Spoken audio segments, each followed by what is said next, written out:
और क्या हाल चाल। तो एपिसोड 55 की शुरुआत होती है और हमें वांगलिंग को बताया जाता है जो कि बाहर एकदम मस्त तरीके से घूम रहा होता है। लेकिन इतने में यहीं पर वो बच्चा आ जाता है और वांगलिंग से कहने लगता है कि अंकल वांग आप कहाँ जा रहे हो, मैं और मेरे फादर आपसे ही मिलने के लिए आ रहे थे, आज नई और साल है ना, चलो आपके घर पर जाकर एंजॉय करते हैं। अब जैसे यहाँ पर ये बच्चा एक कहता है ना तो वांगलिंग चलता है तो बच्चे और उसके फादर को घर पर ले आता है। अब जैसे यहाँ पर वांगलिंग दोनों को घर पर लाता है ना तो डानियू चलता है तो मस्त तरीके से खाना खाने के लिए बैठ जाता है। अब डानियू चलता है तो खाना ले ही रहा होता है, तभी डानियू के फादर मना कर देते हैं कि ये तुम्हारे लिए नहीं बल्कि वांगलिंग के लिए है। अब जैसे ही डानियू अपने फादर को रोकता हुआ देखता है ना तो डानियू चलता है तो अपने फादर से कहने लगता है कि फादर आप यहाँ पर जिस काम के लिए आए वो काम क्यों नहीं कहते, बोला जाए तो वो बात क्यों नहीं कहते। अब जैसे ही डानियू एक कहता है ना तो डानियू के फादर चलते हैं तो डानियू डांटने लगते हैं कि ऐसा लगता है कि तुम अब बहुत ही ज्यादा बोलने लगे हो।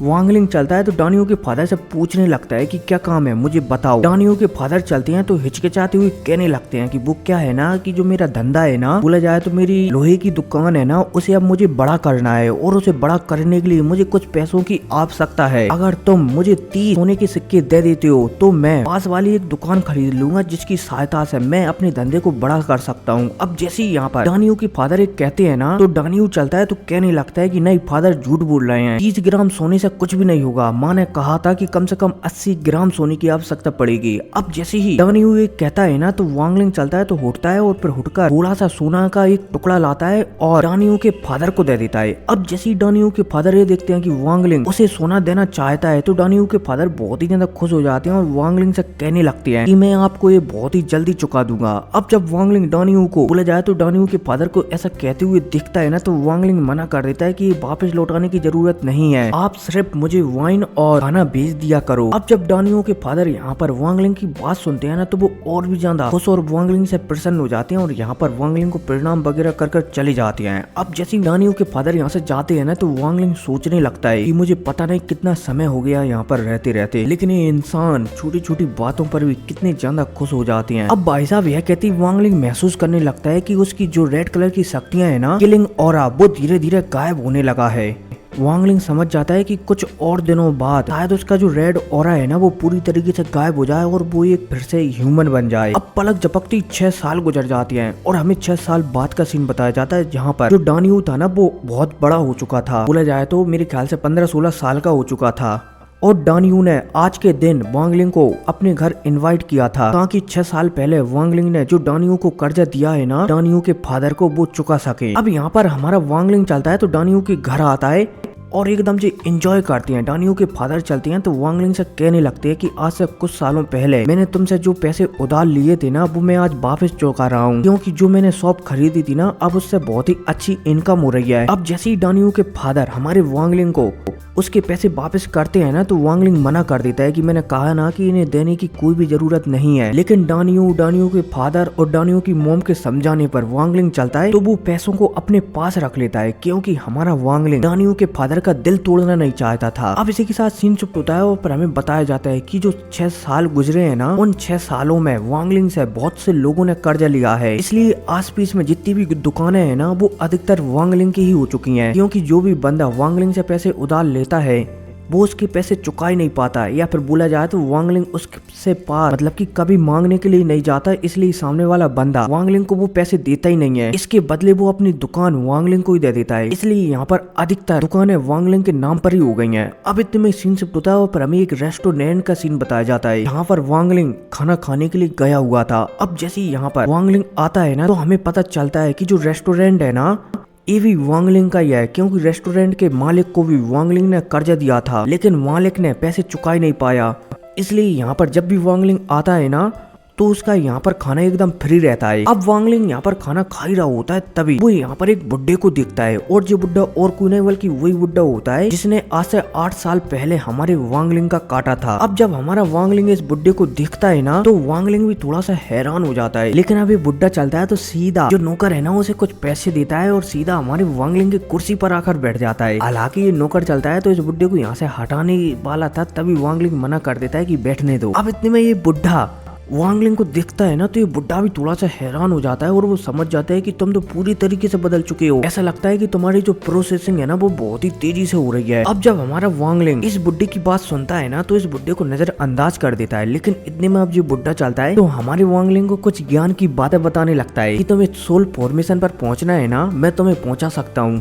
मैं तुम्हें कुछ उपाय बता सकता हूँ जिसकी सहायता से तुम सोल फॉर्मेशन पर बहुत ही जल्दी पहुंच जाओगे। और अगर तुम्हें उपाय जानने हैं ना तो इसके लिए तुम्हें मेरी थोड़ी सी मदद करनी पड़ेगी। वो क्या है ना कि मुझे भूख लग रही है, तो सबसे पहले मुझे खाना खिलाओ, फिर इसके बाद मैं तुम्हें मस्त मस्त उपाय बताऊंगा। अब जब वांगलिंग हमारा इस बुड्ढे की बात सुनता है ना तो इस बुड्ढे से कहने लगता है कि अब शायद मेरा जाने का समय हो गया है, इसलिए अब मुझे यहाँ से जाना चाहिए। वांगलिंग चलता है तो यहाँ से पतली गली पकड़ कर निकल जाता है। अब जब बुड्ढा ये देखता है कि भाई इस बंदे को कोई फर्क नहीं पड़ता तो ये बुड्ढा भी थोड़ा सा हैरान हो जाता है। अब इतने में सीन से होता है और वांगलिंग चलता है तो अपने दुकान में आ जाता है। अब जैसे ही वांगलिंग दुकान में आता है ना तो वांगलिंग के पीछे पीछे ये बुड्ढा भी वांगलिंग की दुकान में आ जाता है। और जो बुड्ढा जब वांगलिंग के ड्राइंग बोला जाए तो स्टैचुओं को देखता है ना तो वो हैरान हो जाता है, क्योंकि यहाँ पर बहुत ही ज्यादा पावरफुल जानवरों के स्टैचू रखे हुए थे। ये बुड्ढा चलता है तो वांगलिंग से कहने लगता है कि ऐसा लगता है कि मैंने तुम्हें कम समझ लिया था, चलो अब मैं तुम्हें राज की बात बता ही देता हूँ। ये बुड्ढा चलता है तो कहने लगता है कि अगर तुम्हें सोल फॉर्मेशन पर पहुंचना है ना तो उस पर पहुंचने के लिए तुम्हें अपना डोमेन बनाना पड़ेगा। और जो डोमेन होता है ना वो हर बंदे का अलग अलग डोमेन होता है। चलो मैं ही बताता हूँ। अब जो बुड्ढा चलता है तो यह कहती है अपनी पावर को रिलीज करने लगता है। अब जब हमारा वांगलिंग बुड्ढे की पावर को देखता है ना तो वो हैरान हो जाता है। हमारा वांगलिंग चलता है तो बुड्ढे से कहने लगता है कि एल्डर आपकी पावर को आप ज्यादा ना फैलाएं, वरना मेरी दुकान है ना वो ढह जाएगी। अब जब ये बुड्ढा हमारी वांगलिंग की बात सुनता है ना तो ये पावर को अंदर रख लेता है और वांगलिंग से कहने लगता है कि क्या तुम डोमेन एक्सपीरियंस करना चाहोगे। अब जब ये बुड्ढा ये कहता है ना तो हमारा वांगलिंग इस बुड्ढे से पूछने लगता है कि एल्डर पर आप मेरी मदद करना क्यों चाहते हैं। ये बुड्ढा चलता है तो बताने लगता है कि मुझे ना तुमसे मेरा एक स्टैचू बनवाना है, एक नहीं बहुत सारे स्टैचू बनवाना है, तो मैं तुम्हारी मदद करूंगा सोल फॉर्मेशन पर पहुंचने में, इसके बदले तुम मुझे मेरा स्टैचू बनाओगे। अब जैसे यहाँ पर ये बुड्ढा कहता है ना तो हमारा वांगलिंग हाँ में सिर हिला देता है कि ठीक है, आपको जैसा स्टैचू चाहिए ना वैसा स्टैचू मैं आपके हिसाब से बना दूंगा, लेकिन फिलहाल के लिए तो मैं आपका स्टैचू नहीं बना सकता क्योंकि मैं इतना ज्यादा पावरफुल नहीं हूँ। ये बुड्ढा भी समझ जाता है। अब जैसे ये बुड्ढा समझता है ना तो ये बुड्ढा चलता है तो हमारे वांगलिंग का हाथ पकड़ता है और कहता है कि चलो अब मैं तुम्हें डोमेन एक्सपीरियंस करवा कर लाता हूँ। ये बुड्ढा चलता है तो सिर्फ अपना एक कदम आगे बढ़ाता है और एक कदम आगे बढ़ाते ही हमारे वांगलिंग को ऐसा लगने लगता है कि मानो वो 1,00,000 किलोमीटर दूर आ चुके हैं। पलक झपकती ये बुड्ढा चलता है तो हमारे वांगलिंग को एक दूसरी कंट्री में ले आता है। अब भाई साहब हमारा वांगलिंग जब इस बुड्ढे को इतनी तेजी से टेलीपोर्ट होता हुआ दिखता है ना तो हमारा वांगलिंग भी समझ जाता है कि सच में इस बुड्ढे की पावर बहुत ही ज्यादा है। बुड्ढा चलता है तो यहाँ पर कहने लगता है कि क्या आज से पहले तुमने किसी इंसान को देखा है जो इतनी तेजी से तुम्हें टेलीपोर्ट कर इतनी दूर ला सका हो। हमारा वांगलिंग समझ जाता है कि बुड्ढा शायद अपनी तारीफ करवाना चाहता है, इसलिए वांगलिंग चलता है तो इस बुड्ढे की तारीफ कर देता है। अब वांगलिंग चलता है तो बुड्ढे से कहने लगता है कि एल्डर आप मुझे डोमेन एक्सपीरियंस कैसे कराओगे। बुड्ढा चलता है तो कहने लगता है कि सबसे पहले टोपी पहन लो ताकि तुम्हारी जो ऑरा है ना, शक्तियां है ना वो हाइड हो सके, वरना बाद में पता चले कि भाई तुम्हारी किसी सेक्ट से दुश्मनी हो गई और वो सेक्ट तुम्हारी जान के पीछे पड़ गया, इसलिए टोपा पहन लो। वांगलिंग चलता है तो इस बुड्ढे के द्वारा दी गई एक टोपी को पहन लेता है। अब जैसे वांगलिंग इस टोपी को पहनता है ना तो उसकी शक्तियां वगैरह सब कुछ एकदम चेंज ही हो जाती हैं। वांगलिंग समझ जाता है कि ये शायद कोई हाई लेवल की टोपी है। अब जो बुड्ढा चलता है तो यहाँ पर एक डेमन को प्रकट करता है, बोले जाए तो एक इंसान को प्रकट करता है। अब जैसे ये डेमन प्रकट होता है ना तो ये बुड्ढे के कहने पर जो बम्बू सेक्ट था ना उसके ऊपर एक हमला कर देता है अपनी तलवार से, जिस वजह से जो बम्बू सेक्ट है ना उसका जो ऊपरी फॉर्मेशन है ना वो टूट जाता है। अब जैसे ये फॉर्मेशन टूटता है ना तो इस सेक्ट के जितने भी बंदे बंदियां बुड्ढे बुड्ढियां सबरी की सबरी बाहर आ जाती हैं और हमारे वांगलिंग और इस बुड्ढे को घेर लेते हैं। अब जैसे ये बुड्ढा और हमारा वांगलिंग अपने आप को गिरा हुआ पाता है ना तो ये बुड्ढा चलता है तो ये नजरअंदाज कर देता है और यहाँ पर एक मस्त तरीके से एक कुर्सी बनाता है और उस पर बैठकर सामने जो 5 बंदे आए हुए थे ना, बुड्ढे आए हुए थे ना, उनसे कहने लगता है कि इसमें मेरी कोई भी गलती नहीं है, मैं तुमसे बात भी करना नहीं चाहता, ये बंदा है तुम्हें इससे बात करनी है। अब सामने वाला बंदा बम्बू सेक्ट का बंदा ये देखता है कि बुड्ढा उसे भाव ही नहीं दे रहा है तो वो हमारे वांगलिंग से बात कर चीत करने लगता है कि बच्चे तुम यहाँ पर किस लिए आए हो। अब जैसे सामने वाले 5 एल्डरों में से एक एल्डर पूछता है ना तो वांगलिंग समझ जाता है कि इस बुड्ढे ने उसे फंसा दिया है, लेकिन वांगलिंग जानता है कि वो बुड्ढा उसे यहाँ पर मरने तो बिल्कुल भी नहीं देगा। अब क्या होगा इससे आगे वो आपको मेरी नोवेल और प्रीव्यू में जानने को मिलेगा, क्योंकि मैं बहुत जल्द अपलोड कर दूंगा। ठीक है, तो मिलते हैं अगली वीडियो में। Take care, bye.